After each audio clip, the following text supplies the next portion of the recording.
the earliest accounts of Shambhala. When we hear the word Shambhala, it conjures up all sorts of romantic images and associations for many people. It originally comes from both Hindu and Buddhist sources. We first find it in an early Hindu text, the Vishnu Purana, from the 4th century CE. And there it speaks about the different ages, the 4 ages of the world system, ending with the Kali Yuga. And it says that the 8th avatar, or incarnation, of Vishnu will be born in a city called Shambhala. He called Kalki, and he will destroy an invading group that are bent on destruction. And after he destroys them, then there will be a new golden age. That will be the end of the Kali Yuga. Then a number of centuries later we find Shambhala again, in Buddhist literature, specifically in a group of material known as the Kalachakra texts. Kalachakra means the wheel of time or cycles of time. And there we find a variation of what we had in the Hindu source. So there Shambhala is a whole land, not just a village, and there will be a king that comes to India from there and gets the Kalachakra teachings from the Buddha and brings it back to Shambhala. And after 7 generations of kings there will be a new king who going to unify all the castes. The Indian system of caste, he going to unify all the castes, and he going to take the title Kalki, this name of the Vishnu avatar. And he predicts that there will be an invasion in the future, a number of centuries later, and that everybody has to get together in order to be able to fight off this invasion. And then there is a succession of these Kalki rulers, and the 25th at his time when this invasion occurs from the forces that are bent on destroying all spiritual practice. And the forces of Shambhala, under the leadership of this Kalki, are going to defeat these invaders, and again there'll be a new golden age. So, similar. Just a variant of the theme Shambhala in the teachings of the Theosophical Society. So we'll look a little more deeply, a little bit later in our talk, about further levels of meaning of Shambhala in the Buddhist teachings. But now we have to start thinking, what was it like for the early Europeans who came to India and met little pieces, or were introduced to little pieces, of Hindu literature and Buddhist literature, and how did they possibly understand this? They didn't have the advantage that we have nowadays of so much of that literature being available in translation. In fact, these are the people that made the first dictionaries of Sanskrit, of Tibetan. So it really the great pioneers, and they tried to make sense out of the little pieces that they learned about, and they were finally able to translate. But they didn't have the whole picture. So the first time that we have anything written in a European language about Shambhala was in 1833. This was by the great Hungarian scholar Csoma de Krs, and he wrote an article about Kalachakra, and in it he mentions Shambhala. So that the first time that anybody in Europe hears anything about Shambhala, and over the following decades we find that a little bit more becomes available. In the 1860s we have a book written by a German, Schlagenquite, called Buddhism in Tibet, that also speaks about Shambhala. And this Vishnu Purana, the one that has the Hindu version, that also gets translated into English. And it at this time that Madame Blavatsky goes to India, and this was the only source of information that she had about Shambhala from European sources. And one has to again try to understand or appreciate the situation that Blavatsky found herself in India. There the problem of languages. And it was and very clear the division between what was Hinduism, what was Buddhism. But she was a great pioneer, and what she tried to do was to explain some of these things that she learned about in terms and concepts that were more familiar to European audiences at that time. At that time, there was a great interest in various occult things, and so she translated things that she found in the Buddhist and Hindu literature using these occult features. So this was actually a very intelligent way of introducing this material into Europe. You try to introduce it in ways and concepts that people are a little bit familiar with already. Now in terms of the development of these European ideas about Shambhala, we find that there are 2 mainstreams that develop. One is to emphasize Shambhala as a type of paradise, a spiritual paradise, and the other one derives from this idea that the forces of Shambhala destroyed or got rid of the harmful invaders that were trying to do away with all spiritual practice. So you get a more destructive aspect of Shambhala. In other words, very forcefully purifying the world of a so-called evil. Well, Blavatsky emphasized the first aspect here, of Shambhala being a great spiritual land, and the way that she introduced it was in terms of the common geography that you find in Buddhism and Hinduism, with Mount Meru in the center and the 4 continents around, and she put this together with the description of 4 different types of birth that you have in Buddhism: born from a womb, born from an egg, born from heat and moisture, and born by sort of an emanation. And she took this idea was and very clear in the literature that she had exposure to put it together with these 4 continents, and gave them the names of various places that were more familiar in the occult literature in the West. And she said when one of these continents, Lemuria, it was called sank, then the inhabitants of that moved to another one of the continents, which she called Atlantis. But the spiritually developed ones went to another place, called Shambhala. So this is where she put Shambhala. And she said that it was a sacred island and it was found in the Gobi Desert. She didn't claim that Shambhala was the source of her teachings, the secret doctrine, but followers of her, specifically Alice Bailey and Helena Roerich, said that the secret doctrines did come from the masters in Shambhala. So please bear in mind that they didn't have any other information at that time from the Buddhist or Hindu sources, so naturally they developed the idea of Shambhala further within the context of their own backgrounds. So, fine. Shambhala identified with Russia now on the Tibetan side, of course. They were familiar with Shambhala from the Kalachakra literature, and in the Kalachakra literature, it speaks about where Shambhala is, and it a land in the north. So the 13th Dalai Lama had a Buddhist advisor, his name was Agharti Dorjiev, and this was at the time in the beginning of the 20th century when the Russians and the British and the Chinese were all fighting for control of Central Asia including Tibet. And Dorjiev tried to convince the 13th Dalai Lama that his best source of protection would be Russia. So he told the former Dalai Lama, I mean the present one is the 14th, this was the 13th, he told him that actually Russia was Shambhala and that Tsar Nicholas II was the reincarnation of Tsongkhapa, who was the great Tibetan Buddhist master, and that the Romanov dynasty were the descendants of the rulers of Shambhala. And although the 13th Dalai Lama had great hopes that Russia would protect them, the Tsar never actually agreed. But nevertheless, as a result of all of Dorjiev's efforts, there was a temple built in St. Petersburg, Shambhala and Agharti. Now we go a little bit further in the history to the period between the 2 world wars, and now another occult feature gets added into the story. We add, in 2 19th century French novels, a discussion of a place called Agharti. This was an underground kingdom that preserved occult knowledge, and they going to come from under the ground and help the world in a war to overcome materialism and destructiveness. Shortly after the revolution, a Polish captain called Ossendowski, who was in Mongolia, convinced Baron von Ungern-Sternberg, who was in Mongolia trying to cause all sorts of difficulties there, to look in Mongolia for Agharti. Remember, Madame Blavatsky had said that Shambhala was in Mongolia, in the Gobi. So this was the start of these expeditions to try to find either Shambhala or Agharti. Somehow the two got mixed together in Mongolia or somewhere in Central Asia. The Roerichs, Shambhala, and Agni Yoga. And so the next one who sets out on an expedition was a Russian, Nikolai Roerich. And between 1925-8 he led an expedition to the Altai Mountains to find Shambhala. And he created a spiritual system called Agni Yoga. And he said that Shambhala was the source of all the Indian teachings, the Indian spiritual teachings, and particularly he focused on, in the Vedas, the earliest Hindu spiritual tradition, Indian tradition, the power of fire to purify. So he founded this spiritual system and emphasized prayer for purification and peace, in which one chooses either Jesus or Muhammad or Buddha as a spiritual guide. And within all of this,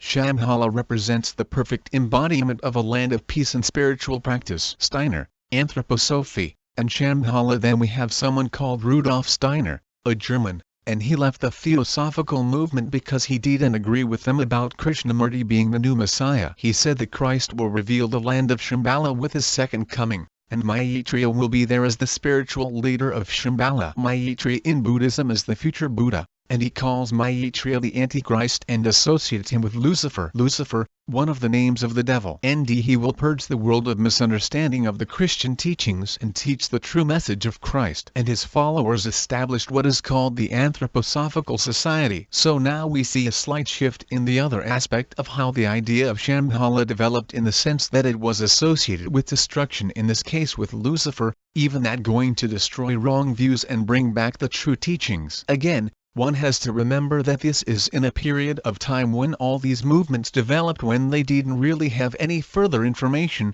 and so they were trying to adapt what they had learned from the little bits and pieces of the Hindu and Buddhist tradition, and tried to adapt it to help people at that time to deal with all the difficulties that they had, especially between the world wars. Alice Bailey and the Shambhala Force. Then next we get Alice Bailey. Alice Bailey had been one of the people that tried to become the leader of the Theosophical movement, but she lost out to Annie Besant, and she founded what she called the Lucifer Trust in America. Remember now, from Steiner, Lucifer was associated with Shambhala. So she had the Lucifer Trust, and she said Shambhala was the source of cosmic fire, and she spoke of it as the Shambhala Force, and she associated it with Lucifer, and she said it was the source of destructive power to be able to overcome and destroy degenerated teachings and establish the New Age. And so it is from her that we get the whole idea of New Age, and the whole New Age movement had its birth in her ideas. What quite interesting is she said that the Shambhala Force could be used for either good or evil, and so one starts to think of our movie Star Wars, with a Force and the dark side. The Force can be used for good or it can be turned to the dark side. So this idea we have originating with Alice Bailey. After World War II, Alice Bailey said that Hitler took the Shambhala Force as a tool of darkness and used it for the dark side. Nazi interest in Shambhala. And then we have many people who tried to associate the Nazi fascination with occult and looking for some special power, which they called VRIL, that they wanted to associate this with Shambhala, and so on. So we get a large literature like that. So some of them wrote and put together some of the ideas from Agharti that Shambhala was actually under the ground, and eventually we have even the idea of flying saucers being under the ground in Shambhala and coming up to help fight the forces of evil. And of course the Nazis did send an expedition to Tibet in the late 30s. This is when they were interested in measuring the size of heads and stuff of various people in Central Asia to try to demonstrate that there was some sort of common origin of the Aryan race, that somehow one branch went to Germany and one branch went to Japan,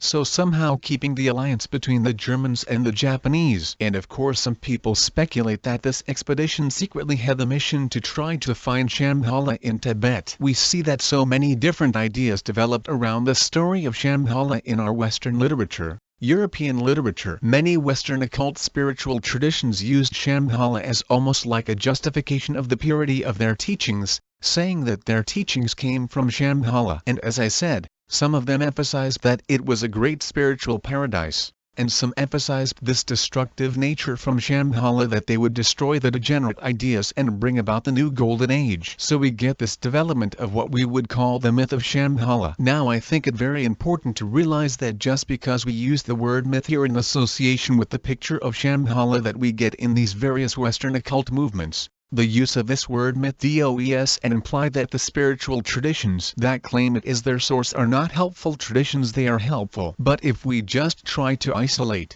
in a sense, this idea of Shambhala, we find that the picture that we get, which is very different in all these Western occult movements, that this is quite, although it has some things that are similar to the original Hindu and Buddhist ideas, different Buddhist accounts of Shambhala. So let me explain a little bit about how Shambhala appears and its place in the Buddhist literature. The literature that it appears in is from this system, as I mentioned, called Kalachakra. This system emerged in India quite late. From the point of view of Buddhist history, it's difficult to date it exactly, but I would say probably in the 9th or 10th century, that period of time. And although it's very difficult to say really where it emerged, my own personal theory is that it emerged in the area that is presently the eastern part of Afghanistan, northern Pakistan, going over to Kashmir. This region, when we look at the history, of course they're the Buddhist version of the history, and there is a, what shall we say, a more scientific, Buddhological view of the history. And of course in the Buddhist history it speaks in terms of the Buddha himself having taught the Kalachakra text, and this was very long ago. The dating of the Buddha in the Kalachakra system is different from the dating we find elsewhere. When we calculate it, it comes to 880 BCE, so long ago. And at that time, Shambhala was a land in the north. And the king of Shambhala, as I mentioned, came to India where Buddha taught it, and he brought these teachings back to Shambhala, where they flourished. And as I mentioned before, there was a line of kings, 7 kings later. The first, he called Kalki. Kalki means the unifier of the castes. And so he lived in a kingdom in which there were people who followed many different religions including Hinduism and Buddhism, and there were Muslims there as well. And that why, from a Buddhological point of view, one identifies it with this area that I mentioned, of Afghanistan, Pakistan, Kashmir, because that what the population was like there, and that also to the north from central India. At that time, the king warned this first Kalki that in the future there would be an invasion, and if the whole society is divided into castes, and people won't even eat with each other, let alone cooperate with each other, then we are going to lose to these destructive forces. So in order to have peace in our land, then, everybody has to come together into one caste. And he brought them all together in what called an initiation, or empowerment, into the Kalachakra meditation system, because everybody who receives an empowerment together becomes what known as Vajra brothers and sisters. So they all made into one family. Then the teachings flourished, because this war and invasion was and going to happen until 25 generations later, in the future. So this is all projected to be way back in the past, 7 generations after the Buddha, so we are still way in the period before the Common Era. So you have this continuation of the lines of these kings, these Kalki kings. There are a line of 25 of them, and somehow the Buddhist masters in India heard of this, about Shambhala and these Kalachakra teachings, and 2 famous Indian masters set off to find Shambhala. So this whole tradition of Roerik and these people going to find Shambhala is not something new. But what very interesting is that these 2 expeditions from India by these Buddhist masters never made it to Shambhala. The first one reached the Himalaya mountains, and one of the Kalki, one of these rulers, sent an emanation of Manjushri, another Buddhist figure, who embodies the wisdom, the discriminating awareness of Buddha, sent an emanation to this Buddhist master. And this Manjushri revealed the Kalachakra teachings to this Indian master called Chalupa. Then 2 generations later there was another master from India, called Kalachakra the Elder, and he also set out to find Shambhala. And again in the Himalaya region he received a vision that was sent by another one of these Kalki kings. And in this vision, again, the Kalachakra teachings were revealed. And from that first master, Chalupa, he given it to his disciple, who is called Pindo. And this Kalachakra the Elder got that lineage as well, so these were combined and the lineages in India developed from that. And eventually the teachings went to Tibet, and from Tibet they went to Mongolia, and Buryatia, Kalmykia, etc. So when we read of Blavatsky getting secret teachings revealed to her, etc., this is nothing new in the Indian traditions, but that the traditional Buddhist explanation of the history. Buddhologists would question that, of course. But in any case, they seem to agree in terms of the historical period when this literature first appears in written form. So 2 different ways of explaining, and one just leaves it at that, explaining the history. Threat of invasion from the Fatimids. What is also quite interesting, in terms of the historical period in which this developed, was that in Afghanistan this was a part of a large Muslim empire, an Arab Muslim empire, called the Abbasid Empire, and they were the leaders of the Islamic world. And at that time there was another dynasty, which developed in Egypt, called the Fatimids, and they had a vassal state that followed them on the other side of the Abbasids, in Pakistan. And they wanted to take over the leadership of the Islamic world. They were on both sides of the Abbasid Empire and everybody was really frightened of an invasion. And so this is the historical situation in which this literature flourished or developed in this area. And so this idea of invasions, and everybody getting together, and so on, to fight off, which you have even earlier in the Hindu literature, and we have it also in the Kalachakra literature, was a very good teaching appropriate for that time. If the people are going to be able to face an invasion and fight it off, they have to cooperate with each other. They can have different castes, different ideas that prevent them from cooperating. It does and mean that everybody has to become Buddhist.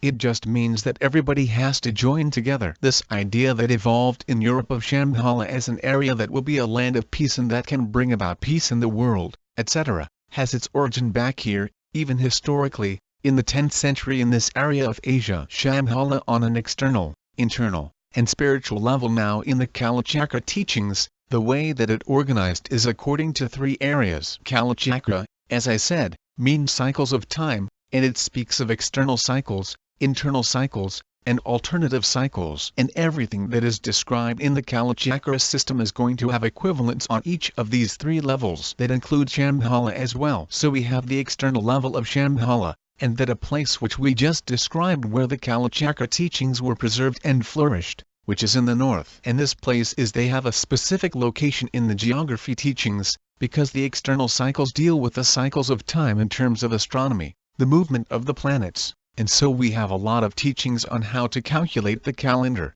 how to calculate the position of the planets, and how everything goes through cycles and history goes through cycles as well. So, with this idea of like a Kali Yuga, and a war to overcome these destructive forces, and the beginning of a new golden age, so all of that in there. And Shambhala is the place where special spiritual teachings are kept and where the forces that will overcome these invaders will emerge. In a sense, it a pure realm.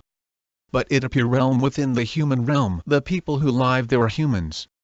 They eat not something beyond the human level. But the question is it actually a physical place that you could actually go to? And if we look in the Buddhist version of the history, nobody ever got there who tried to get there, and so the conclusion that most people come to is that it is some sort of spiritual realm rather than an actual physical location on this planet. But some people have actually gone there, and that not very easy to understand. My own teacher was one of the teachers of His Holiness the Dalai Lama. He was called Senzab Tsukong Rinpoche, and his father was the most famous Buddhist yogi of his time and was in the lineage of the Kalachakra teachings.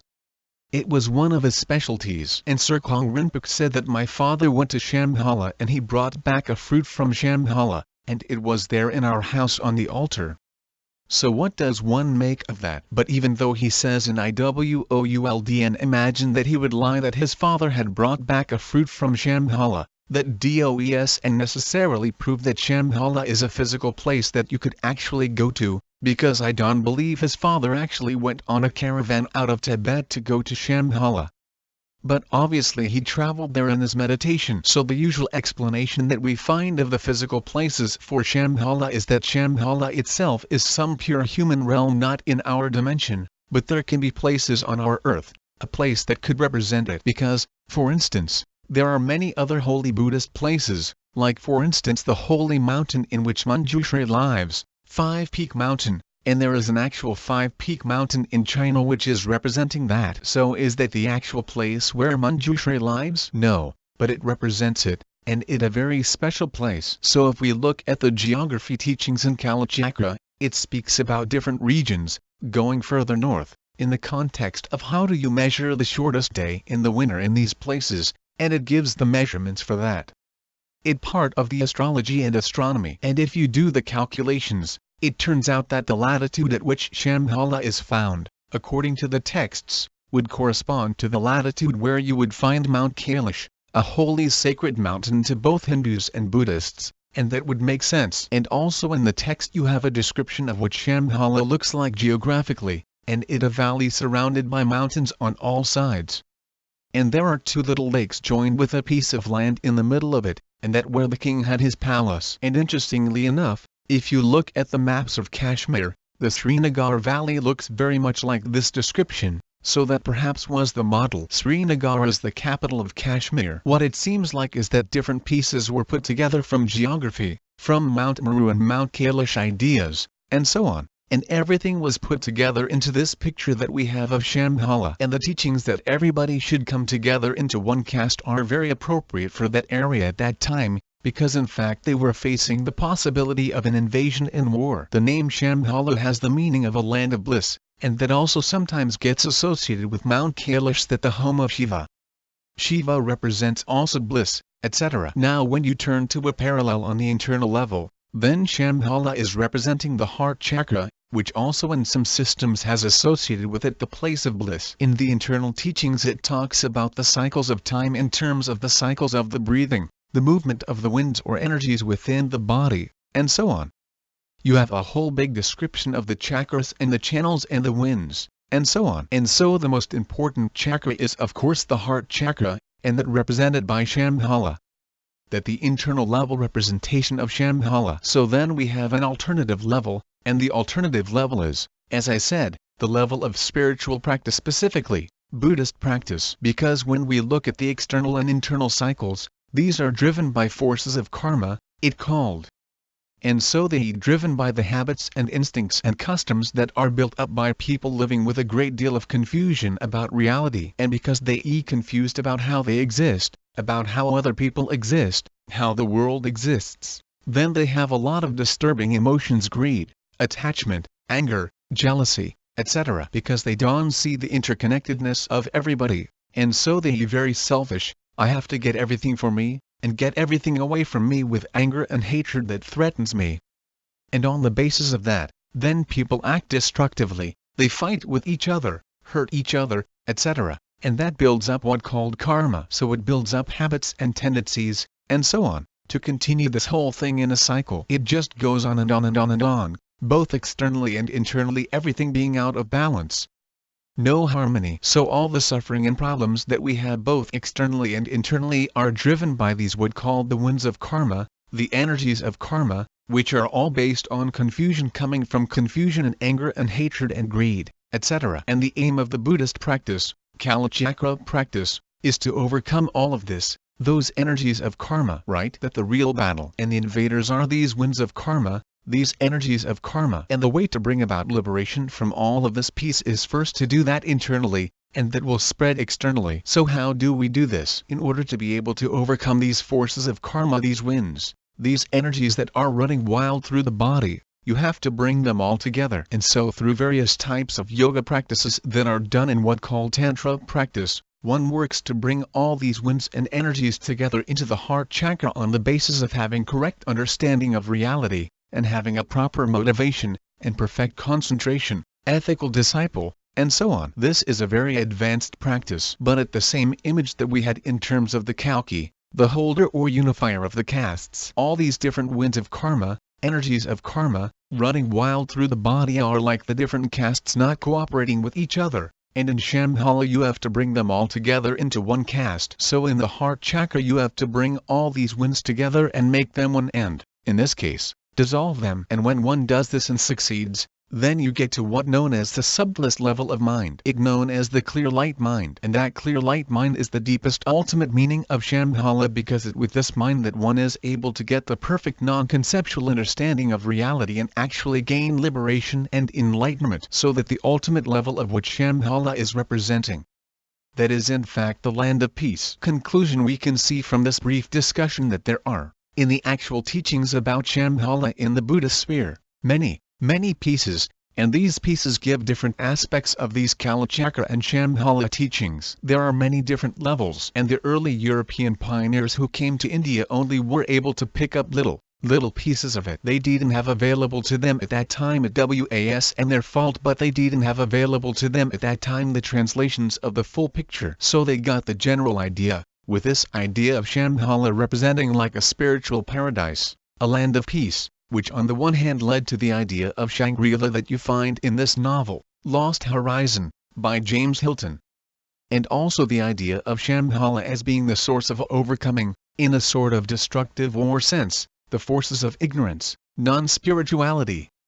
And the association of this with a whole new golden age, whether on a spiritual level we talking about enlightenment or we talking about the end of the Kali Yuga, or whatever. But you have this in the Western versions that evolved. So in this way we can understand that Shambhala as a symbol has been very helpful and useful, certainly in its original Indian context, both Hindu and Buddhist, and it has been helpful in the various Western occult traditions that have used it based on this early information that they had. So it's been helpful in both spheres. But if we ask the question, but what really is Shambhala? The Buddhist answer would be all of them, which for some Western ways of thinking is not so easy to accept, but all of them have a certain validity.